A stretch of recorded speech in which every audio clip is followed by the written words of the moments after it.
of flattery. Why should one envy another? Why should you stand in awe of them that have much or are placed in power, especially if they be a law so strong and passionate? Why? What should they do to us? What they can do we will not regard. What does concern us that they cannot do? Who then shall still rule one that is thus minded? Seeing this then, and noting well the faculties which you have, you should say, Send now, O God, any trial that thou wilt, though I have means and powers given me by thee to acquit myself with honour through whatever comes to pass. No, but there you sit trembling for fear certain things should come to pass, and moaning and groaning and lamenting over what does come to pass, and then you upbraid the gods. Such meanness of spirit can have but one result, impiety.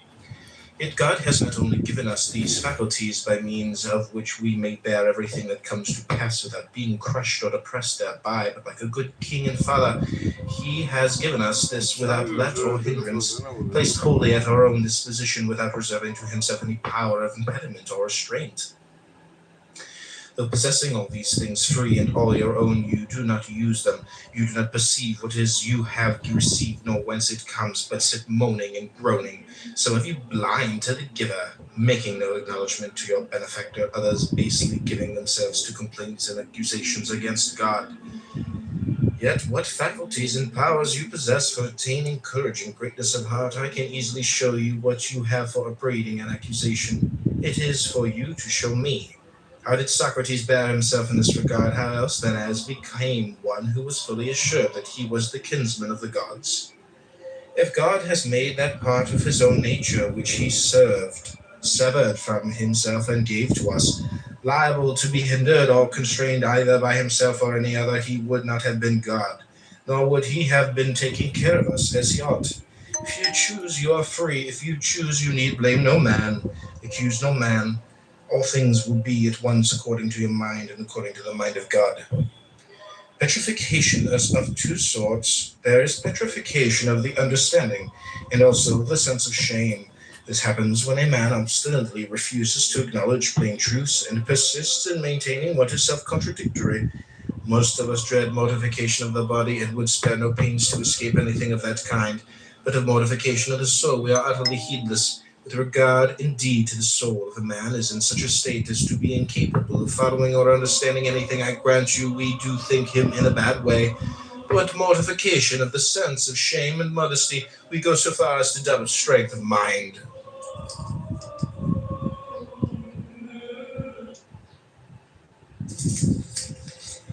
If we were as intent upon our own business as the old fellows at Rome are upon what interests them, we too might perhaps accomplish something. I know a man older than I am, now superintendent of the corn market at Rome, and I remember when he passed through this place on his way back from exile, when an account he gave me of his former life, declaring that for future, once home again, his only care should be to pass his remaining years in quiet and tranquillity. For how few years have I left, he cried. That, I said, you will not do. But the moment the scent of Rome is in your nostrils, you'll forget it all, and if you can but gain admission to court, you'll be glad enough to elbow your way in, and thank God for it. Epictetus, he replied, if you ever find me setting as much as 1 foot within the court, think what you will of me. Well, as it was, what did he do ere ever he entered the city? He was met by dispatch from the emperor. He took it and forgot the whole of his resolutions.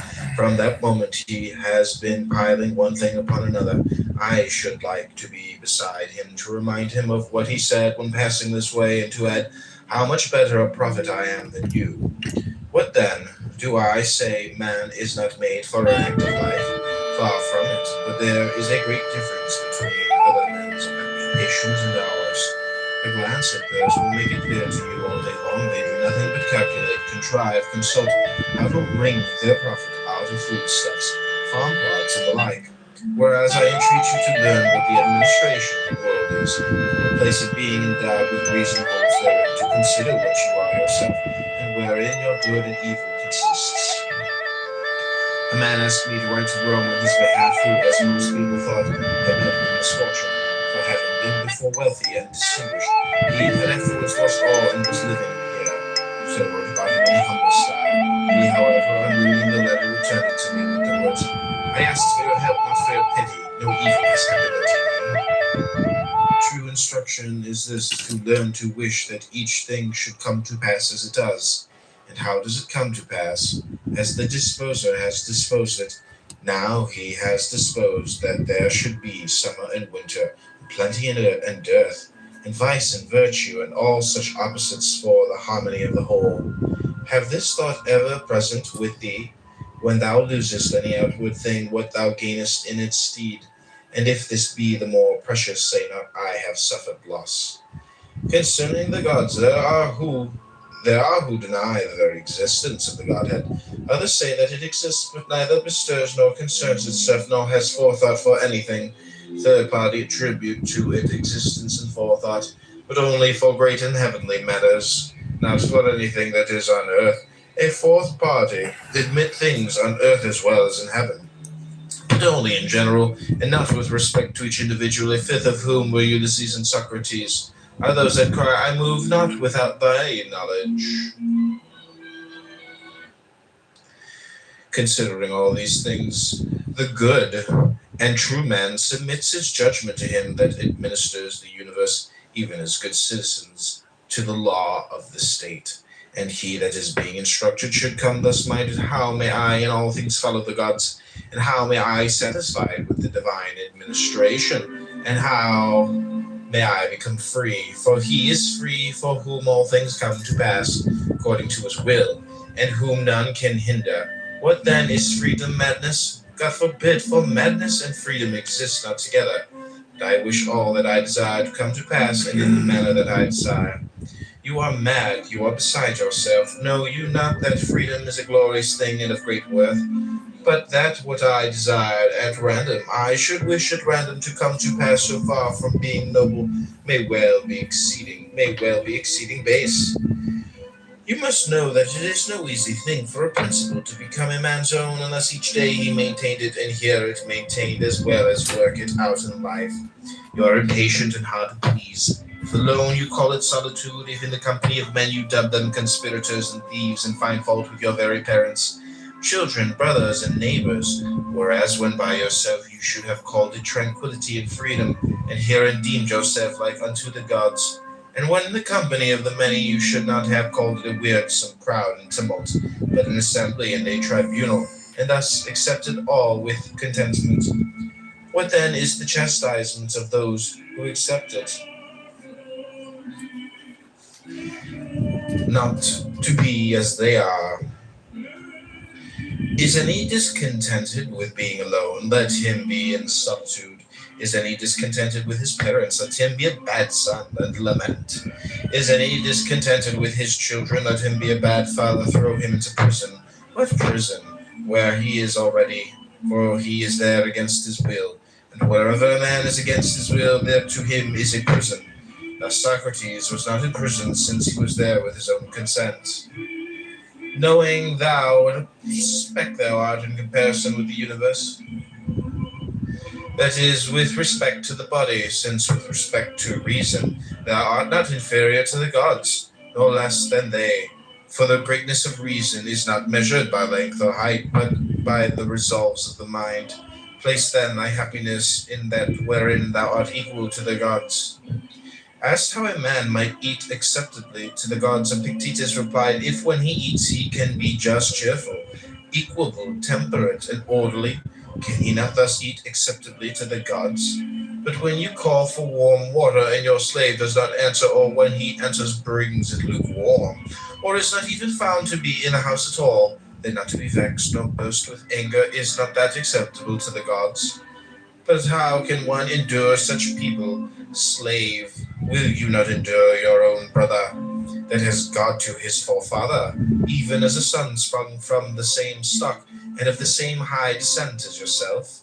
And if you are stationed in a high position, are you therefore forthwith to set up for a tyrant? Remember who you are and whom you rule, that they are by nature your kinsmen, your brothers, the offspring of God. But I paid a price for them, not they for me. Do you see whither you are looking? Down to the earth, to the pie, to the pit, to those despicable laws of the dead? But to the laws of the gods you do not look. When we are invited to a banquet, we take what is set before us, and were one to call upon his host to set fish upon the table or sweet things, he would be deemed absurd. Yet in a word, we ask the gods for what they do not give, and that although they have given us so many things, asked how a man might convince himself that every single act of this was under the eye of God. Epictetus answered, "Do you not hold that all things are bound together in one?" "I do." "Well, and do you not hold that things on earth and things in heaven are continuous and in unison with each other?" "I do," was the reply. "Else how should the trees so regularly, as though by God's command, at his bidding flower, at his bidding send forth shoots, bear fruit and ripen it, at his bidding let it fall and shed their leaves, folded up upon themselves lie in quietness and rest? How else, as the moon waxes and wanes, as the sun approaches and recedes, can it be that such vicissitude and alternation is seen in earthly things? If then all things that grow, nay, our own bodies, are thus bound up with the whole, is it not this still truer of the souls? And if our souls are bound up and in contact with God as being very parts and fragments plucked from himself, shall he not feel every movement, theirs as though it were his own, and belonging to his own nature? But you say I cannot comprehend all this at once. Why, who told you that your powers were equal to God's? Yet God hath placed by the side of each a man's own guardian spirit. To the Stoics, the guardian spirit was each man's reason, who is charged to watch over him, the guardian who sleeps, nor is deceived. For to what better or more watchful guardian could he have committed each of us? So when you have shut the doors and made a darkness within, remember never to say that you are alone, for you are not alone, but God is within, and your guardian spirit. What light do they need to behold what you do? To this God you also should have sworn allegiance, even as soldiers unto Caesar. They, when their service is hired, swear to hold the life of Caesar dearer than all else. And will you not swear your oath that are deemed worthy of so many and great gifts? And will you not keep your oath when you have sworn it? And what oath will you swear? Never to disobey, never to arraign or murmur at aught that comes to you from his hand, never unwillingly to do or suffer aught that necessity lays upon you. Is this oath like theirs? We swear to hold no other dearer than Caesar, you to hold our true selves dearer than all else beside. How shall my brother cease to be wroth with me? Bring him to me, and I will tell him. But to thee I have nothing to say about his anger. When one took counsel of Epictetus, saying, "What I seek is this, how even though my brother be not reconciled to me, I may still remain as nature would have me to be," he replied, "All great things are slow of growth. Nay, this is true even of a grape or of a fig. If then you say to me, now I desire a fig, I shall answer, it needs time. Wait till it first flower, then cast its blossom, then ripen.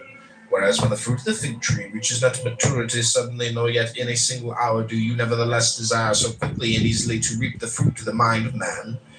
Nay, expect it not, even though I bade you. Epaphroditus had a shoemaker whom he sold as being good for nothing. This fellow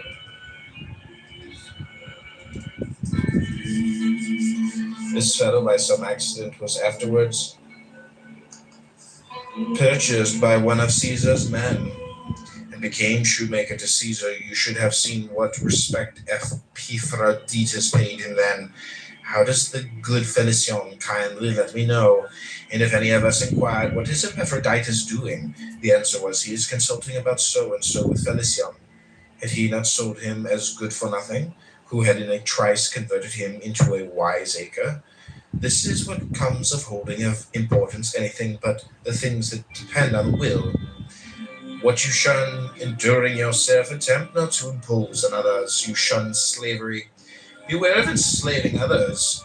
If you can endure to do that, one would think you had been once upon a time a slave yourself. For vice has nothing in common with virtue, nor freedom with slavery. Has a man been raised to the tribuneship? Every one that he meets congratulates him. One kisses him on the eyes, another on the neck, while the slaves kiss his hands. He goes home to find torches burning. He sends to the capital to sacrifice whoever sacrificed for having had right desires, for having conceived such inclinations as nature would have him. In truth, we thank the gods for that wherein we place our happiness. A man was talking to me today about the priesthood of Augustus. I said to him, "Let the thing go, my good sir. You will spend a great deal to no purpose." "Well, but my name will be inserted in all the documents and contracts. Will you be standing there to tell those that read them, that is my name written there? And even though you could now be there in every case, what will you do when you are dead? At all events, my name will remain. Inscribe it on a stone, and it will remain just as well, and think beyond Nicopolis what memory of you will there be. But I shall have a golden wreath to wear. If you must have a wreath, get a wreath of roses and put it on. You will look more elegant. Above all, remember that the door stands open. Be not more fearful than children, but as they, when they weary of the game, cry, I will play no more. Even so, when thou art in the like case, cry, I will play no more, and depart. But if thou stayest, make no lamentation. Is there smoke in the room? If it be slight, I remain. If grievous, I quit it. For you must remember this and hold it fast. The door stands open. You shall not dwell at Nicopolis, well and good, nor at Athens. And I will not dwell at Athens either, nor at Rome, nor at Rome either. You shall dwell in Gyara. Well, but to dwell in Gyara seems to me like a grievous smoke. Depart to a place where none can forbid me to dwell. That habitation is open to all. For as for the last garment of all, that is the poor body. Beyond that, none cannot do aught unto me. This is why Demetrius said to Nero, You threaten me with death, but it is nature who threatens you. The beginning of philosophy is to know the condition of one's own mind. If a man recognizes that this is in a weakly state, he will not then want to apply it to questions of the greatest moment, as it is men who are not fit to swallow even a morsel, buy whole treatises and try to devour them. Accordingly, they either vomit them up again or suffer from indigestion, whence come gripings, fluxions, and fevers, whereas they should have stopped to consider their capacity. In theory, it is easy to convince an ignorant person. In actual life, men not only object to offer themselves to be convinced, but hate the man who has convinced them. Whereas Socrates used to say that we should never lead a life not subjected to examination. This is the reason why Socrates, when reminded that he should prepare for his trial, answered, Thinkest thou not that I have been preparing for it all my life? In what way? I have maintained that which in me lay. How so? I had never secretly, openly done wrong unto any. In what character dost thou now come forward? As a witness summoned by God. Come thou, saith God, and testify for me, for thou art worthy of being brought forward as a witness by me. Is aught that is outside thy will either good or bad? Do I hurt any man? Have I placed the good of each in the power of any other than himself? What witness dost thou bear to God? I am in evil state, master, I am undone. None careth for me, none giveth me aught. All men blame, all speak evil of me. Is this the witness thou wilt bear, and do dishonor to the calling wherewith he hath called thee? Because he hath done thee so great honor, and deemed thee worthy of being summoned to bear witness in so great a cause? Wouldst thou have men speak good of thee? Speak good of them. And when thou hast learned to speak good of them, try to do good unto them, and thus thou wilt reap in return their speaking good of thee. When thou goest into any of the great, remember that another from above sees what is passing, and that thou shouldest please him rather than man. He therefore asks thee, Is this in the schools? What didst thou call exile, imprisonment, bonds, death, and shame? I call them different things, and I call them things indifferent. What then dost thou call them now? Are they at all changed? No. It is then thou that art changed? No. Say then, what are things indifferent? Things that are not in our power. Say then what follows, that things which are not in our power are nothing to me. Say also what things you hold to be good, a will such as it ought to be, and a right use of the things of sense. And what is the end? To follow thee, that Socrates should ever have been so treated by the Athenians, slave.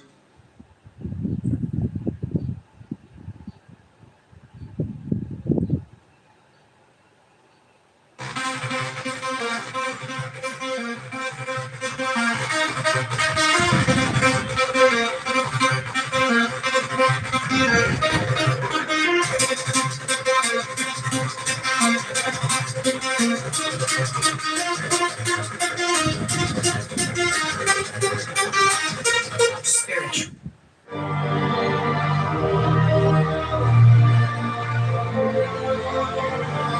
To love or to die.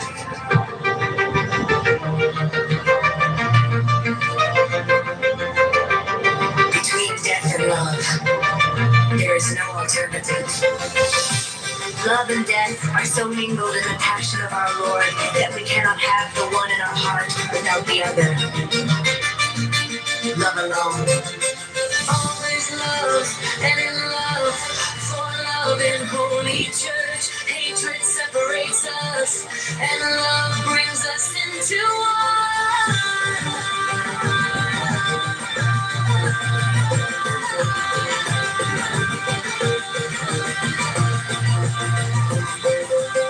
to live according to the Spirit. It's to love according to the Spirit. To live according to the flesh. It's to love according to the flesh. For love is the life of the soul, and the soul is the life of the body.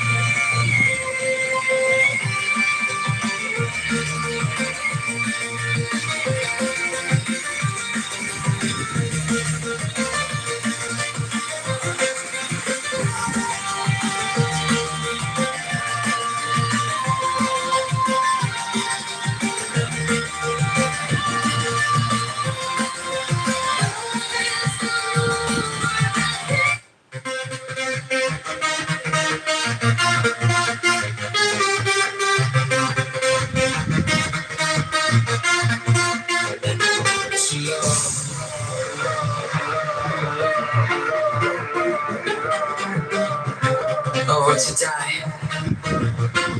Between death and love, there is no alternative. LOVI 24.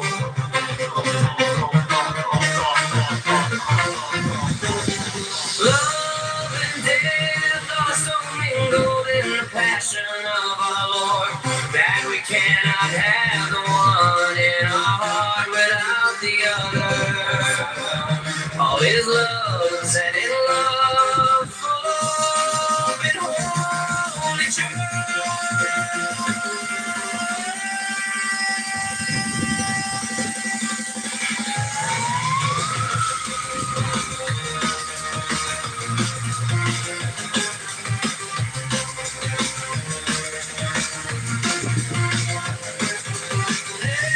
Hatred separates us, and love brings us.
but in the mutual relation between the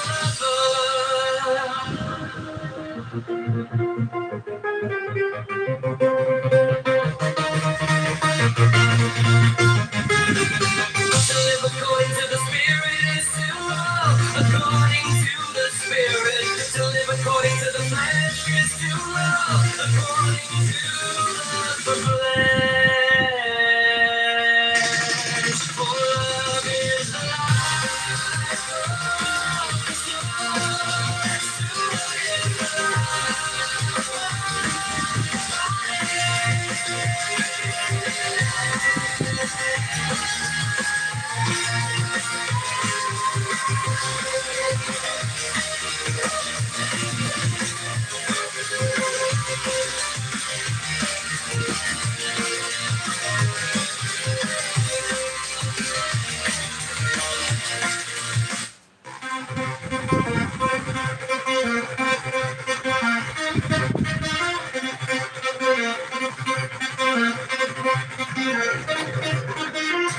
are two incompatible things.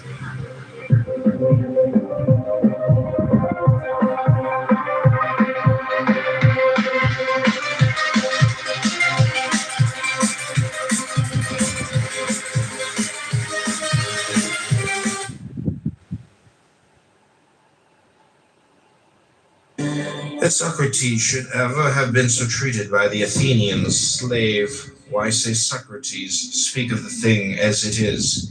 That ever then the poor body of Socrates should have been dragged away and haled by main force to prison.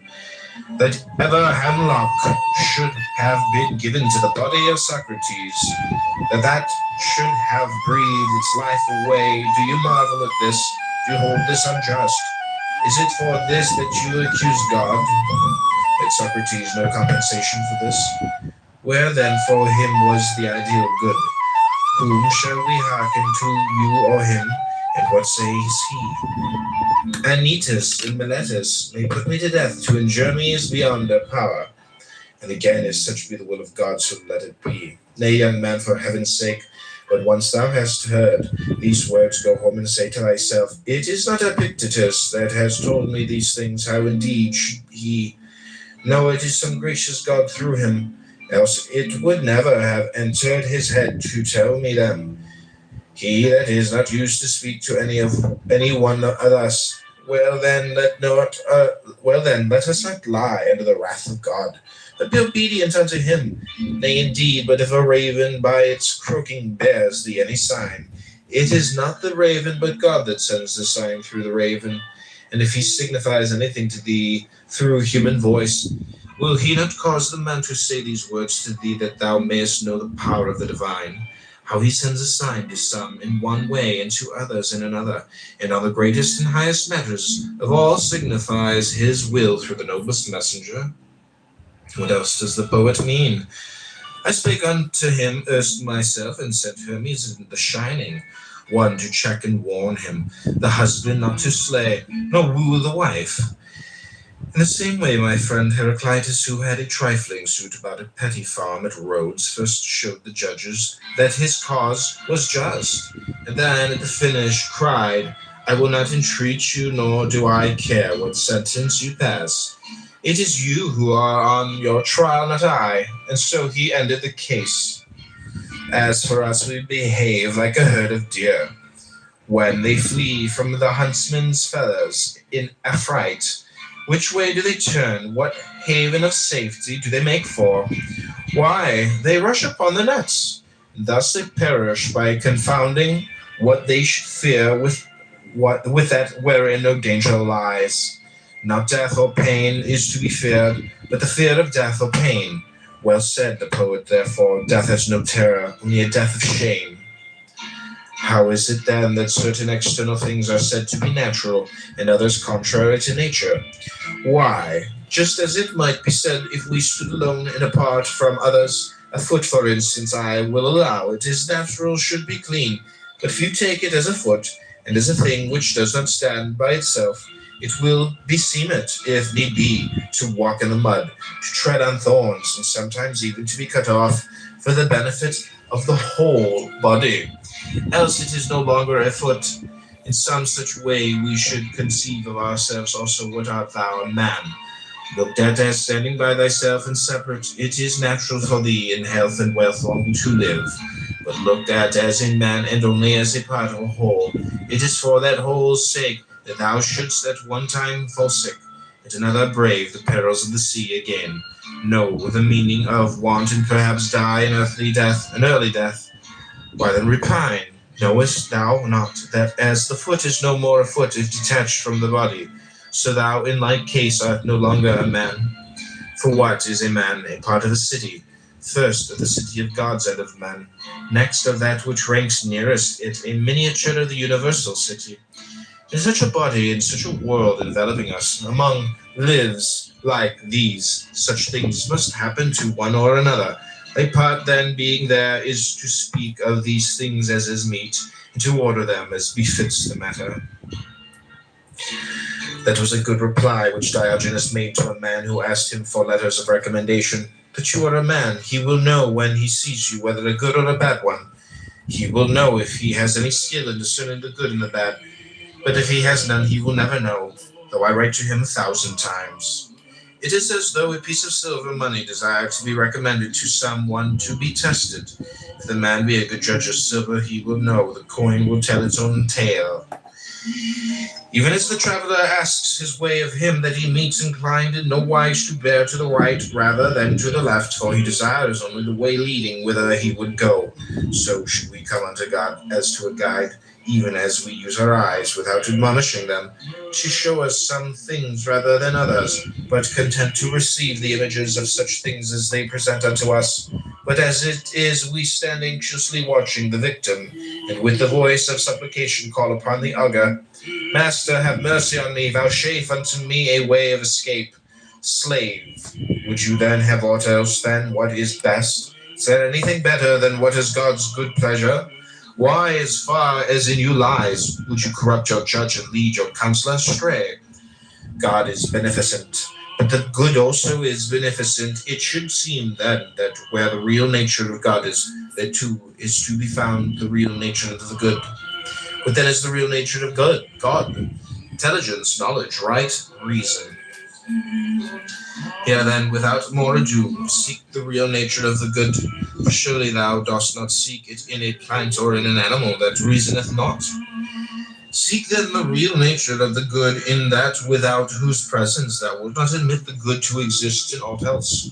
What then? Are not these other things also works of God? They are, but not preferred to honor, nor are they portions of God. But thou art a thing preferred to honor, thou art thyself a fragment torn from God. Thou hast a portion of him within thyself. How is it then that thou dost not know thy high descent, dost not know whence thou comest? Dost not know whence thou comest? When thou eatest, wilt thou not remember who thou art that eatest, and whom thou feedest? In intercourse, in exercise, in discussion, knowest thou not that it is a God whom thou feedest, a God whom thou exercisest, a God whom thou bearest about with thee, O miserable? And thou perceivest it not. Thinkest thou that I speak of a God of silver or gold that is without thee? Nay, thou bearest him within thee, all unconscious of polluting him with thoughts impure and unclean deeds, were an image of thy presence. Thou wouldst not dare to act as thou dost. Yet when God himself is present within thee, beholding and hearing all, thou dost not blush to think that such thoughts and do such deeds. O thou that art insensible of thine own nature, and liest under the wrath of God. Why then are we afraid when we send a young man from the schools into active life, lest he should indulge his appetites intemperately, lest he should debase himself by ragged clothing, or be puffed up by fine raiment? Knowest he not the God within him? Knowest he not with whom he is starting on his way? Have we patience to hear him say to us, Would I had thee within me? Hast thou not God where thou art, and having him dost thou still seek for any other? Would he tell thee aught what else than these things? Why, wert thou a statue of Phidias and Athena, or a Zeus, thou wouldst bethink thee both of thyself and thine artificer, and hast thou any sense thou wouldst strive to do no dishonor to thyself or him that fashioned thee, nor appear to beholders in unbefitting guise, but now because God is thy maker, is that why thou carest not of that of what sort thou shalt know thyself to be.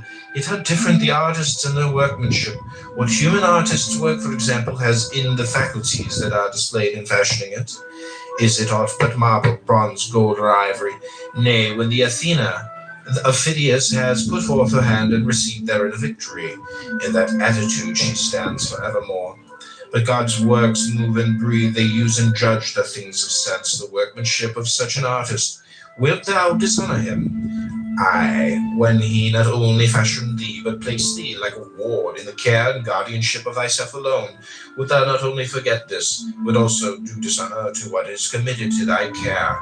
If God had entrusted thee with an orphan, wouldst thou have thus neglected him? He hath delivered thee to thine own care, saying, I had none more faithful than myself. Keep this man for me, such as nature hath made him, modest, faithful, high-minded, a stranger to fear, to passion, to perturbation. Such will I show myself to you all, what exempt from sickness also, from age, from death. Nay, but accepting sickness and accepting death as becomes a god. No labor, according to Diogenes, is good, but that which aims at producing courage and strength of soul rather than of body. A guide on finding a man who has lost his way brings him back to the right path. He does not mock and jeer at him and then take himself off.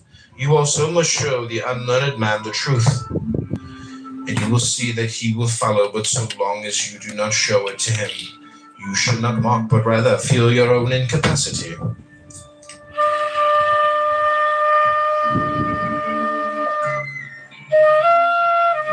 It was the first and most striking characteristic of Socrates never to become heated in discourse, never to utter an injurious or insulting word. On the contrary, he persistently bore insult from others, and thus put an end to the fray. If you care to know the extent of his power in this direction, read Xenophon's Banquet, and you will see how many quarrels he put an end to.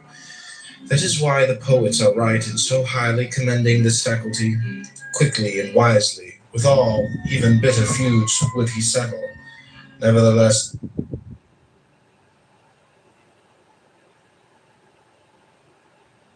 sense.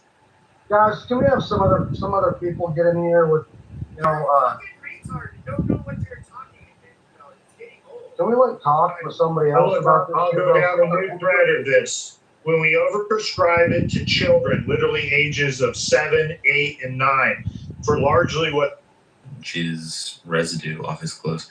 So much so, she's cleaning his jizz so much that she has multiple hadiths talking about cleaning his jizz off clothes. How much jizz is this guy spreading that Aisha has to write down multiple hadiths about a jizz thing? Like, I mean, he is a prophet, so like they have superpowers. I know this is another hadith. Ibn Abbas, may Allah be pleased with him, said, the Messenger of Allah was asked about semen that gets on the garment, and Muhammad said, it's only like mucus or saliva, it's sufficient for you to wipe it off with a piece of cloth or a stick. So he's saying you don't need soap to get the jizz stains off. You can just use like a stick or something to get the jizz stains off. Why is Muhammad, first off, so chill and cavalier about jizz stains that you can use? Clearly a stick is not sufficient to get a jizz stain off. But then, why is he even talking about it? Like, why is this man so concerned with semen? He is then she is some guys narrating from her to her 50 years later. Do you not see any motivation? How is any of this like an argument against Islam? Yeah, exactly. Okay, so I have another hadith. Wait 1 second. I have another hadith. Hadith. I'm gonna read it out loud just to be super safe. Hold on 1 second. I go. So There's another hadith. Wahada. May Allah be pleased with her, said, O Messenger of Allah, Allah is not shy of the truth. Is there a bath required for a woman if she has a wet dream? And he said, yes, if she sees the fluid. In another narration, he said, the fluid of a man is thick and white, and the fluid of a woman is thin and yellow. Whichever that comes first or dominates, the child will resemble a parent. Let's him talk about just some more. Here's Can you another give me a hadith where, like, hadith of him talking about the jizz. Prophet- Yo, Yeah, let's hear one more here. it's all from Aisha, bro. It's all from Aisha. Yeah, it was. Okay, I'm gonna read this. Ready? Watch this kid.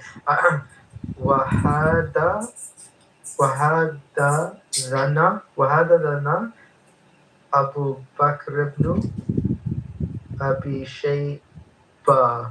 Yeah, bro, that doesn't mean that in Arabic. Oh my god, keep going. I'm gonna come. Okay. وهذا لنا أبو بكر بن أبي شيبة. Thank you. No problem. Did you finish? Yeah. Stop being degenerate.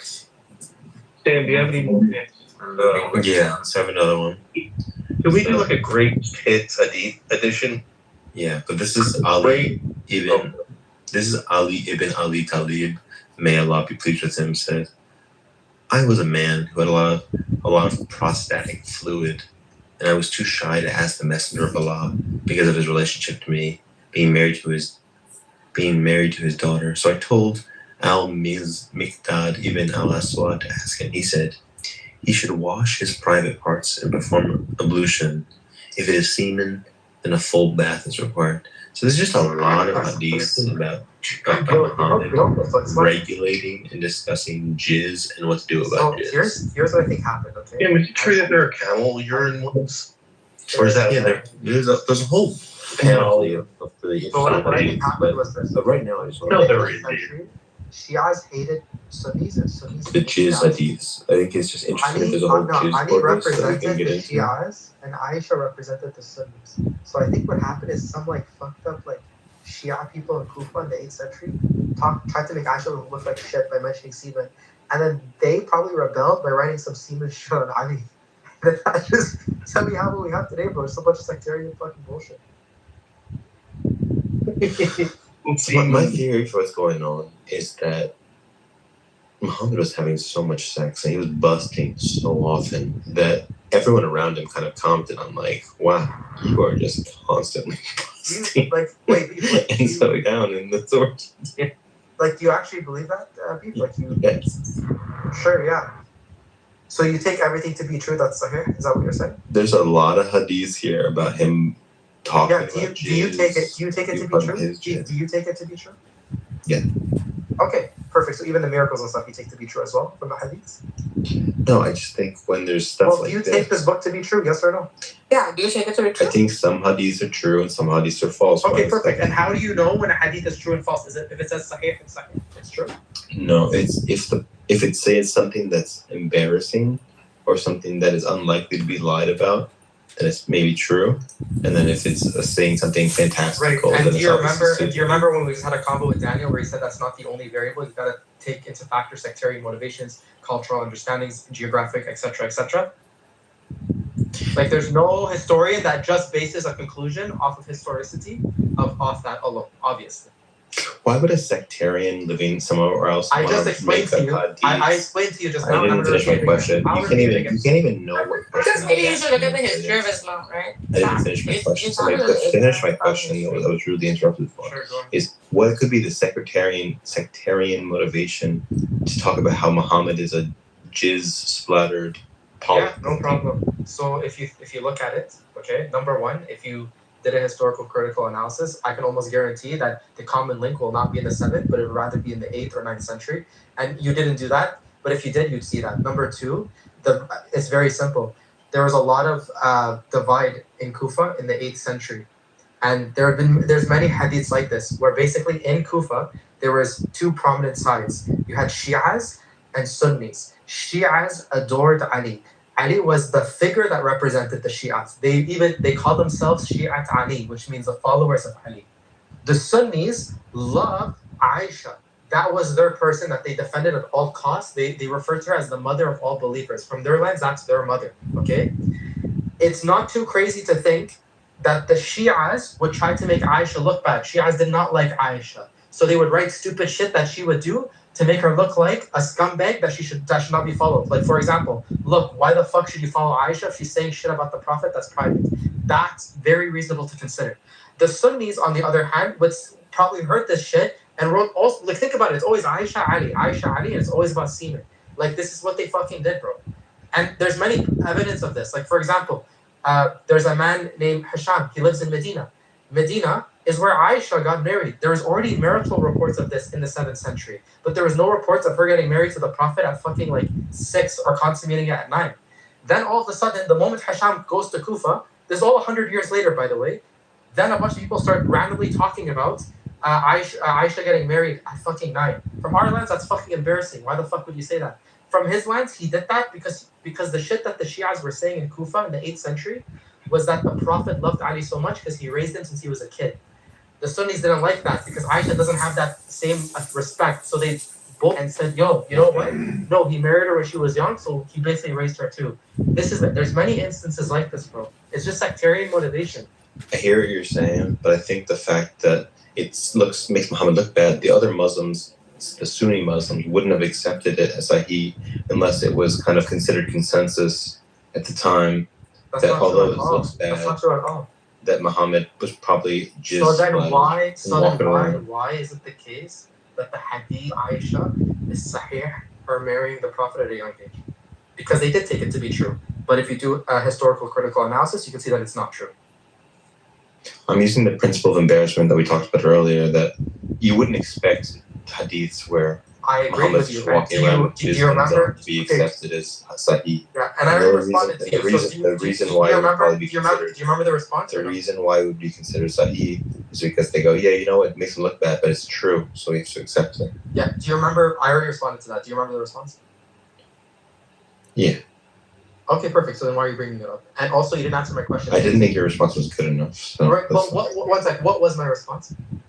that you thought that Muhammad was covered in jizz. That was not my response, right? So this just shows you're not listening at all. And on top of that, you yourself don't believe this book to be historically accurate. But you're going to mention it from... And now all you're going to do is you're going to laugh to make it seem like you're You actually believe, Sam Rosen believe, hold on, that Sahih al-Bukhari and Sahih Muslim are infallible and accurate. And you said this. Sam Rosen, you're an atheist who believes in the religion of Bukhari and the religion of Sahih Muslim. Okay, so welcome. Nargis, Welcome to Salafism. Nargis, Welcome to fundamentalist Islam.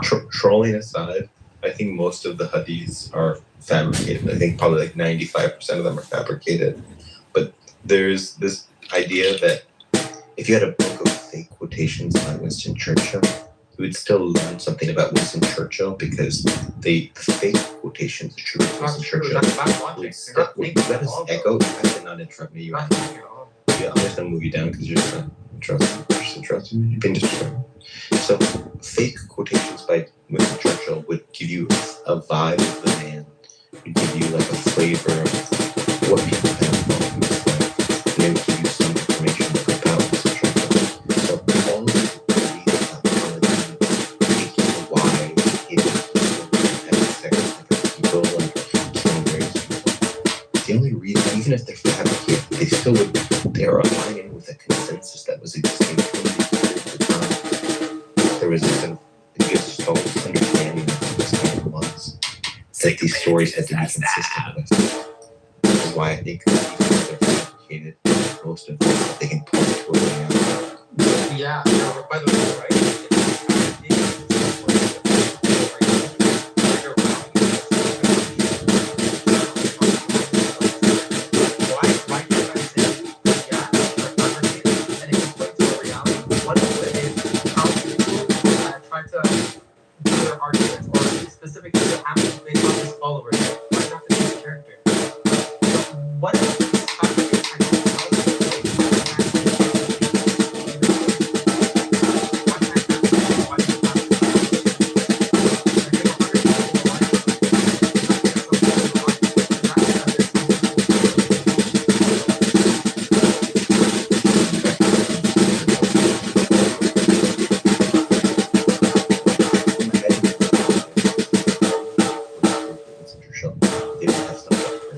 Perseverance, about standing up for stuff, about being drunk, about how even though I'm drunk, I'm funny. It was just stuff about being drunk and being perseverant and being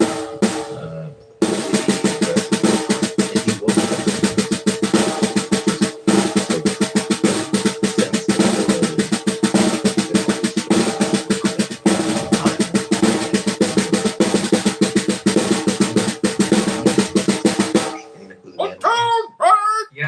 What is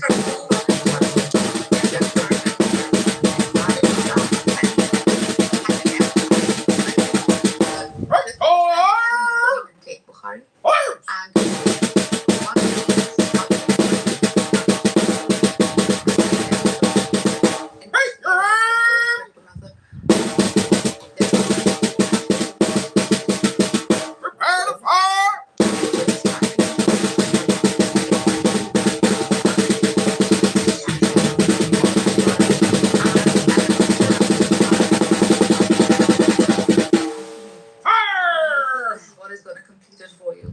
I tried.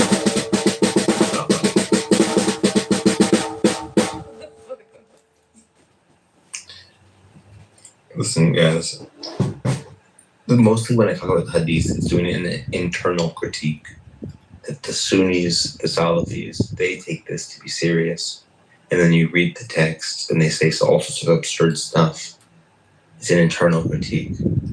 Now, I think Muhammad the man was a violent man, but I'm mostly basing that on the Quran and the historical record.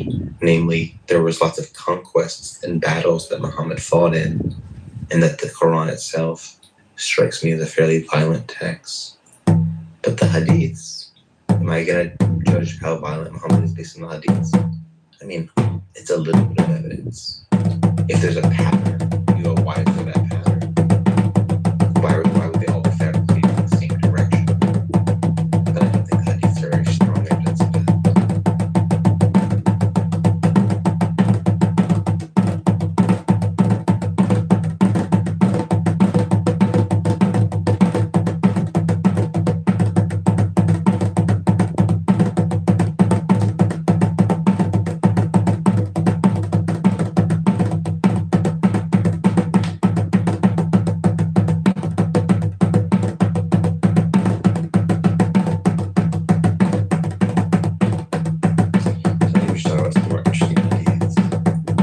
This is from Sahih al-Bukhari.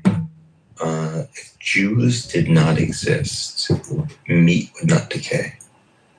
Now, I just wonder, what does that mean exactly? If Jews did not exist, meat would not decay.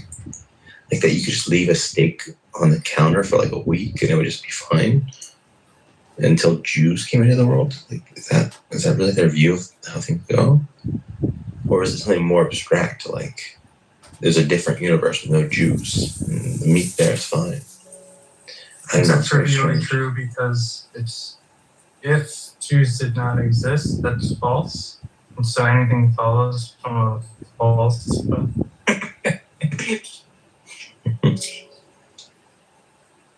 That's fine.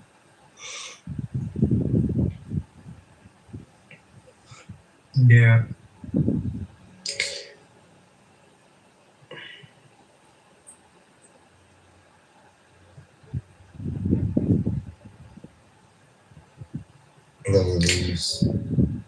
A strange hadith is one where it says, "Don't eat with your left hand because Satan eats with his left hand."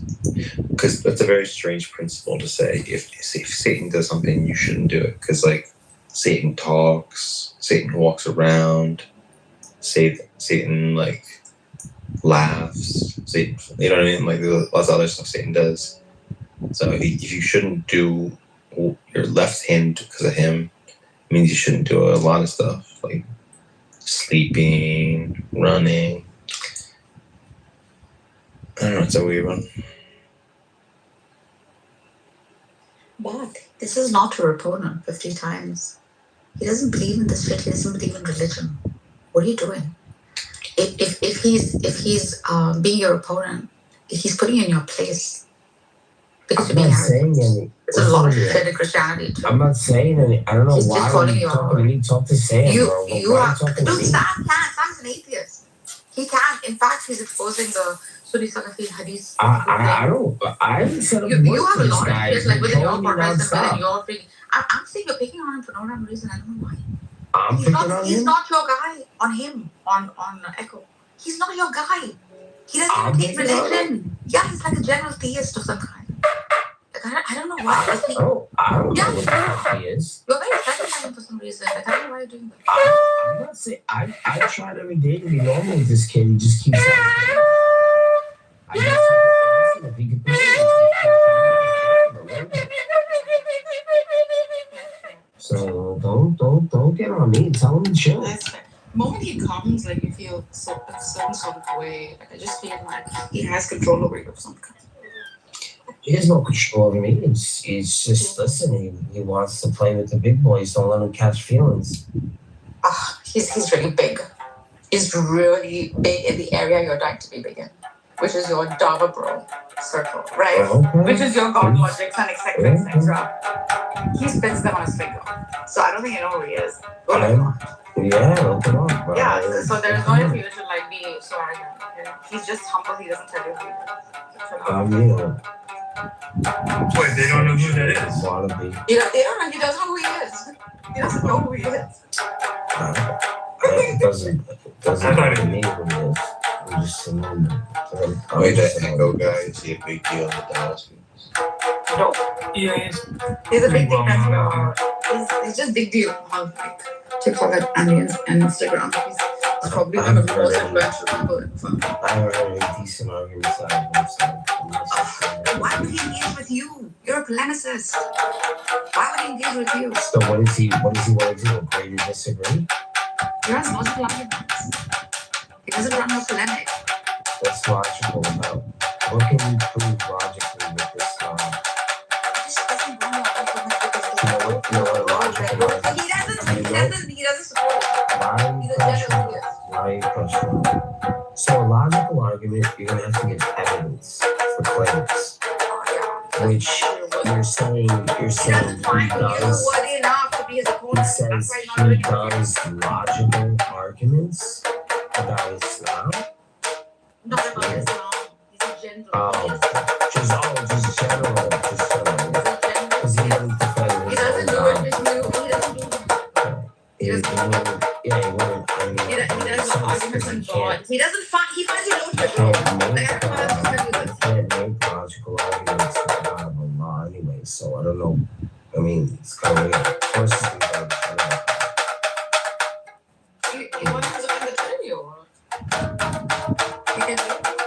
he should defend his own religion. That's what he should do. He doesn't hurt.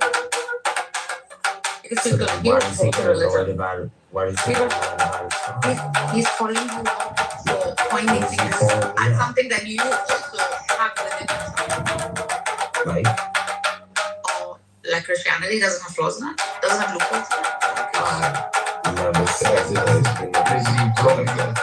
I've got good news for you, Norbert. So I found out that the married life is really amazing. Now that I've gotten married, and so you are getting married now next, August. I've picked your husband, and so your new husband is Jorge, and so I've already set up the dates. I've got a whole like band that I hired. I hired a best man and a best woman. And you don't have to do I think actually that you and Jorge would Stop, no. That's like the artsy fartsy guy. Shut the fuck up, no. So Nargis, I love someone else. No, I know. I'm just saying. Nargis, after a certain age, you don't get to choose for yourself anymore. Your community has to pick for you.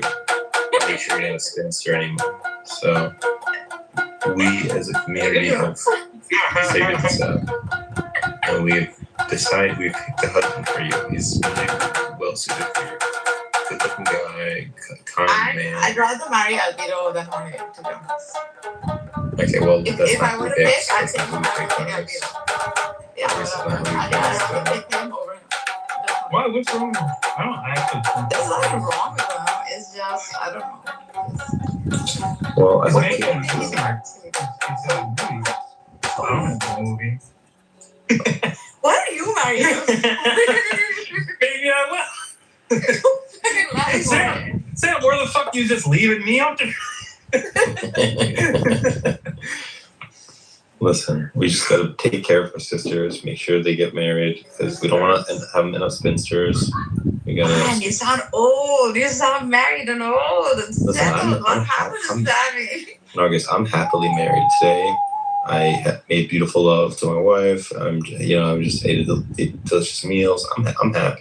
You know what I mean? I'm living a good life, and I want you to have that for yourself. You know what I'm saying? Like, and I want you to do it within the bounds of holy matrimony, because hooking up with random strangers, it's not as fulfilling as to make love to the person who loves you and will love you forever. That's just not as good. It's like a pale imitation. Okay, It's I'm like not gonna lie. He did ask me to meet him in Los Angeles, and we might not work, but I can't. The woods are lovely, dark and deep, but I have promises to keep and miles to go. Why do you try your hardest to not let me help you? Before you sleep. Help you. And miles to go before you sleep. Exactement. Thank you. You're welcome. See, Nargis, I've got this all planned out. I have your whole life planned out for you. You don't have to do a thing. Bart, say something, Bart. I've got something. We'll stop. I want Bart to be my wali. Like, wali. Let's get back to Muhammad being a child molesting freak. Bye, fine, go back. Bart needs his kick for this. I pick on him so much, I feel so bad after that. Everyone does it, but I just pick on Bart.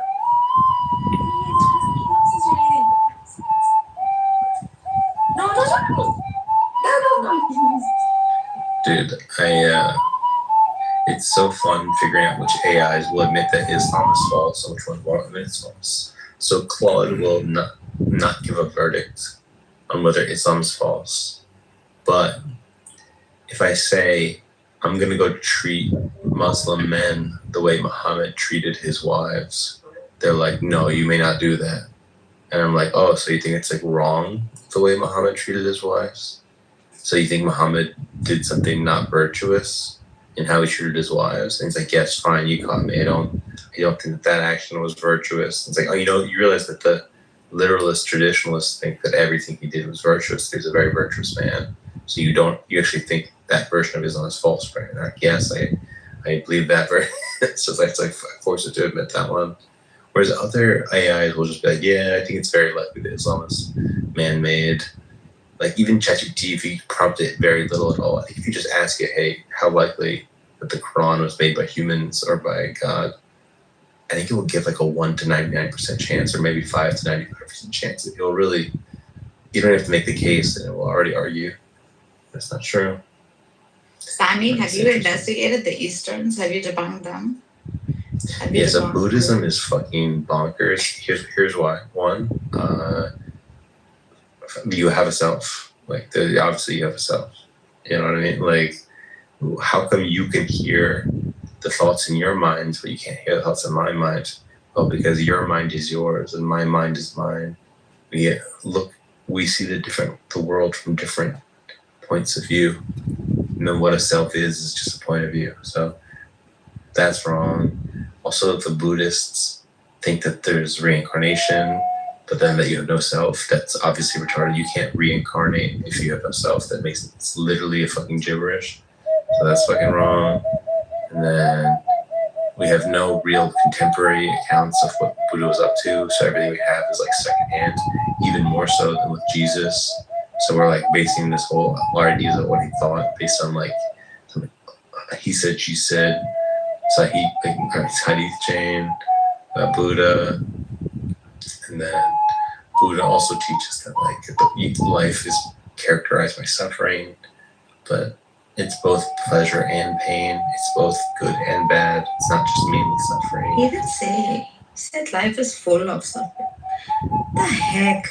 Anyway, see this giant Murakab figures. You wanna refute him? Characterized by dukkha, which means Buddhism as a self. You wanna refute this giant Murakab? This guy's a Hindu. He's not a Buddhist. That's an atheist. What the fuck is wrong with you guys? I don't know. Well, why don't you marry Jorge? What's wrong with you? I'm just kidding. No, sorry. You bofos. What is it? What'd you buy? Listen, if there's no self, then there's no such thing as cheating because, like, it wasn't me who cheated on you. It was some other being. You know what? You know what's damn hard? Even you. Ooh. Jesus. Here's another problem with Buddhism. The Buddha was a little spoiled brat. You're gonna believe some little spoiled brat gives you the key to life? I don't think so. You man. were saying that? You fucking trust fund baby, you were saying that?